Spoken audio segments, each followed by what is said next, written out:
whatever it is, you know. I think one of my most challenging moments as a pastor was we have a lesbian couple that attends.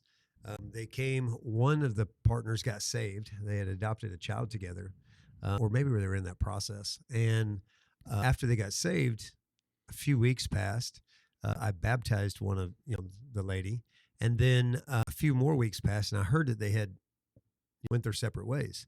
And I was like celebrating in my mind and heart. I was celebrating like, oh, yeah, they accepted Jesus and then found a peaceful way to, and then later I found out that they didn't actually separate. That I don't know what happened, but they moved back in. And so I was like, oh man. And then not too long after that, one of the ladies' kids back in Redemption Island had gotten saved.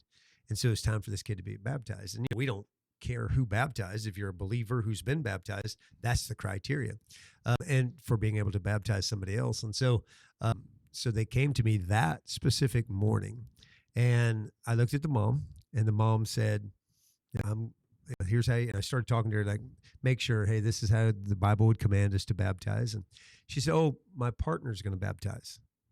And I instantly looked at the other lady, and I was like, guys, I love y'all. And this might come across as unloving, but I can't allow that to happen. And they looked at me, and I said, homosexuality is a sin. Your situation, you're loved here, but we don't affirm that. And baptism is like, we got two ordinances. We got to get that right. There's communion and there's baptism.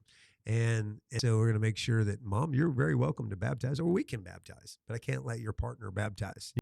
And she said she'd do it, and she did, and it was awesome.